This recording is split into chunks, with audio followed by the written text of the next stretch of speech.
Olá, pessoal, sejam bem-vindos ao nosso Fórum de Bioestatística Epidêmio. Hoje nós vamos estar, então, finalizando os tipos de estudo epidemiológico, falando sobre os tipos de estudo experimentais que a gente pode ter, né? Alguns delineamentos, que seriam os ensaios clínicos, normalmente randomizados, ou seja, com essa distribuição aleatória de grupos controle e teste, ensaios de comunidade, quando eu estou falando, vendo um público alto, grande, né? Ou seja, mais de 1.000 pessoas sendo avaliadas, né, sendo submetidas a esse ensaio. Estudos de caso, quando eu estou fazendo de um único caso, né, ou de até 3 casos. Estudo de campo, quando eu estou pegando pessoas saudáveis e estou fazendo um experimento com essas pessoas, né, com o objetivo não só de ver se elas vão ter ou não doença, mas de ver se vai reduzir a exposição de algum agente nocivo sem necessariamente medir a ocorrência sobre esses efeitos na saúde, tá? Então, um estudo de campo de pessoas saudáveis, né? Aqui, só para vocês verem, aqui ainda está faltando o estudo de caso, que a gente pode ter o tipo de estudo experimental de 1 até 3 pessoas.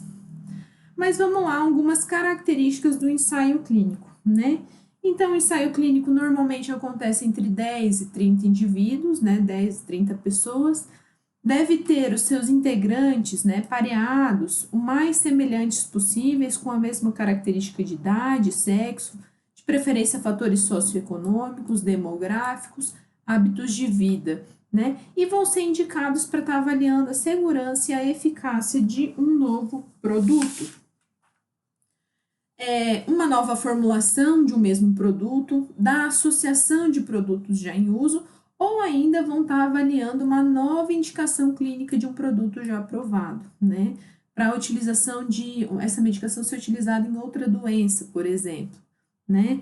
Eles podem ser os ensaios clínicos controlados e não controlados, como a Pro falou, grupo controlado quando tem um grupo controle, os não controlados, quando o mesmo grupo, uma mesma população vai recebendo intervenção e eu avalio o meu antes e depois, before and after, também chamados de antes e após. Então, ensaio não controlado, ensaio clínico não controlado, não tem um grupo controle, né? Exemplo, pacientes recebem o mesmo tratamento e sua condição é verificada antes do início e em vários momentos do tratamento. Quais que são as limitações quando eu não tenho um grupo controle, né? A melhora do quadro dependeu desse tratamento ou não, né? Porque será que esse indivíduo ele melhorou da gripe com a medicação ou com a própria imunidade? Eu não tenho como afirmar, porque eu não tenho um grupo controle, tá? Um ensaio clínico controlado, eu já vou ter um grupo de controle para saber se foi a intervenção ou se foi apenas uma mera coincidência do destino, né? Ou uma mera coincidência aí dos fatores que foram verificados. A gente pode falar também que a gente tem um ensaio clínico ativamente controlado, né? Ou um ensaio clínico controlado por placebo. Professora, qual que é essas duas diferenças? O ativamente controlado é quando o controle está recebendo já a terapia padrão, já tem uma droga para isso e eles estão recebendo essa droga, né? Ou eles estão comparando um outro tipo de produto. E um placebo seria um ensaio clínico controlado por placebo, quando o grupo controle recebe um placebo, ou seja, uma substância química inativa, tá?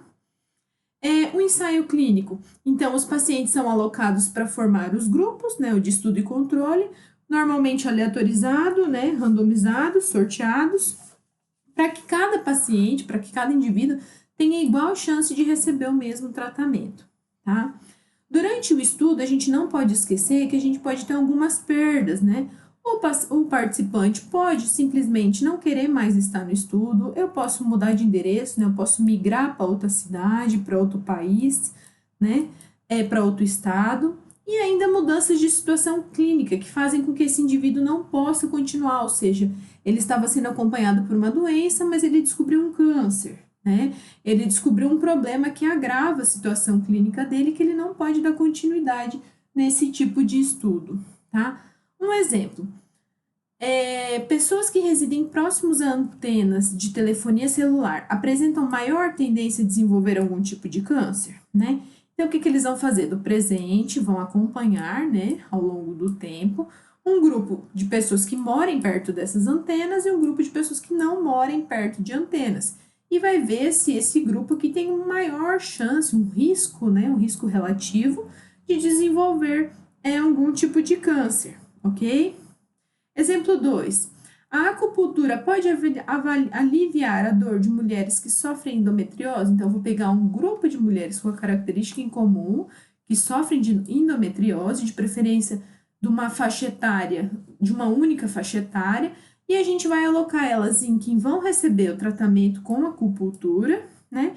E as que não vão ser tratadas com acupunturas. E a gente vai ver se a chance, né, o risco das mulheres que receberam acupuntura é maior de aliviar os sintomas da endometriose do que as que não receberam acupuntura, tá? Aqui a professora mostra ainda outros exemplos, né? Estatina pode ser útil contra Alzheimer, né? As estatinas usadas para baixar o colesterol, né? São muito utilizadas, normalmente a gente toma elas à noite antes de dormir. Tem alguns estudos falando que elas podem contribuir para proteger contra o mal de Alzheimer e outros tipos de demência, né? Revelando um estudo, então, publicado na Neurologic, né? Um estudo já antigo, tá, gente?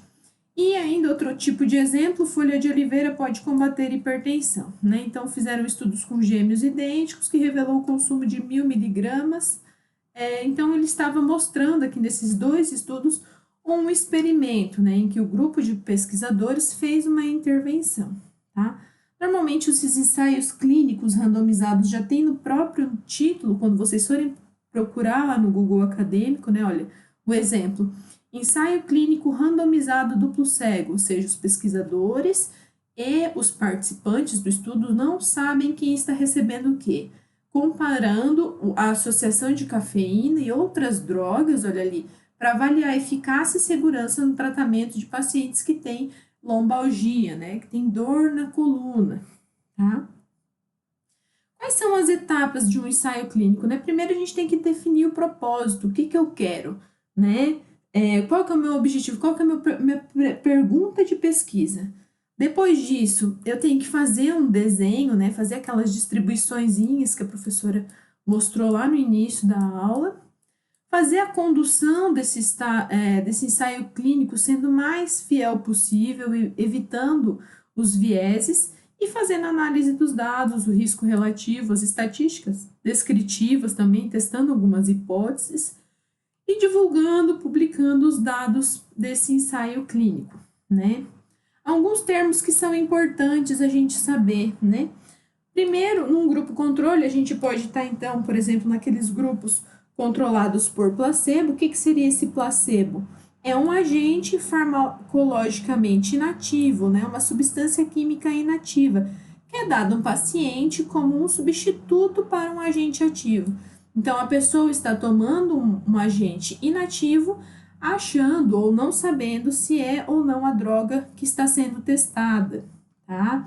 O paciente não é informado, então, sobre o que ele está recebendo. O que seria o efeito placebo, né? O efeito placebo é aquele efeito que o próprio organismo do indivíduo começa a produzir, né? Então, é um efeito fisiológico, em que aquele indivíduo acredita que está melhorando, né? Que ele está sendo tratado pela droga e apresenta uma melhora do estado de saúde dele, mesmo ele recebendo um produto inativo, tá? O termo nocebo é pouco conhecido, né? Mas é importante vocês saberem o que ele significa.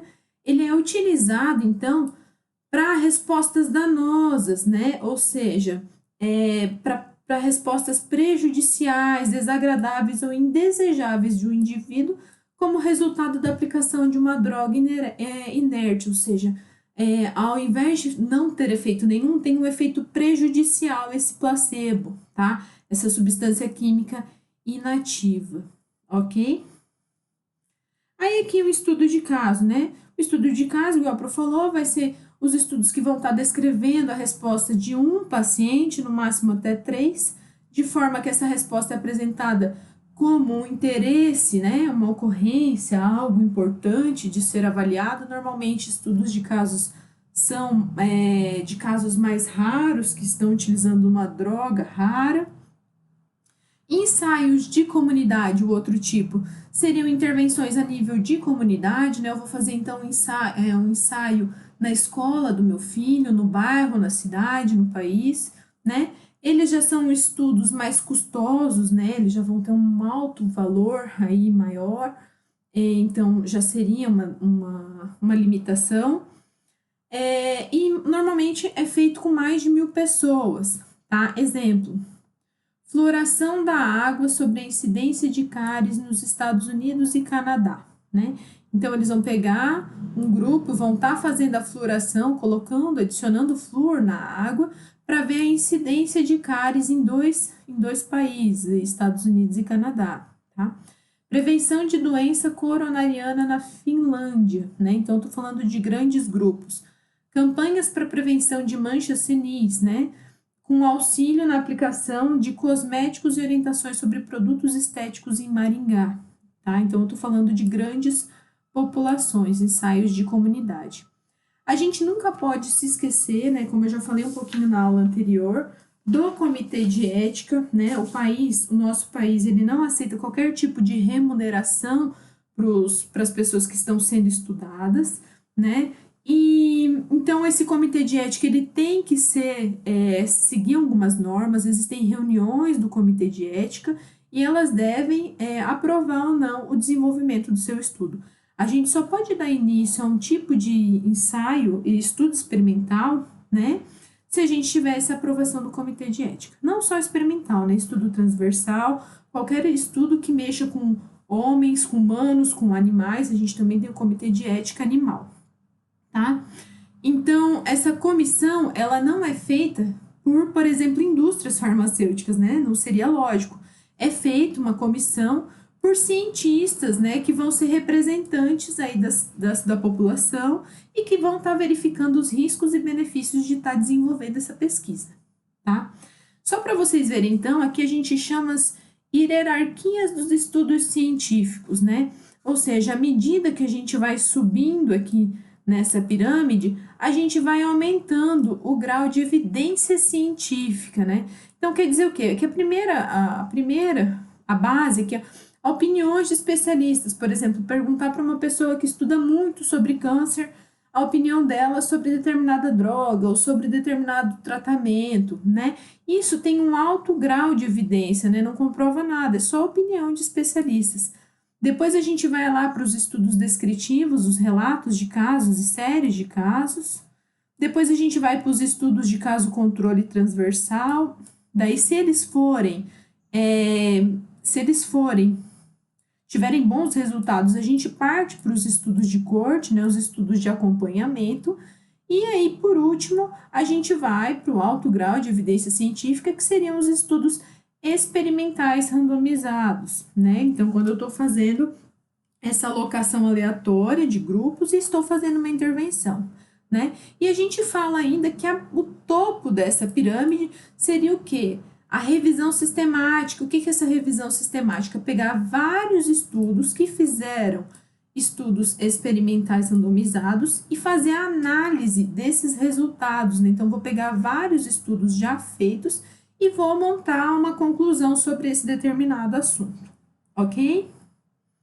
Se ficaram com alguma dúvida, né, escrevam no fórum, na sala de café ou mandem um e-mail para a Pro. Um beijo, até sexta-feira.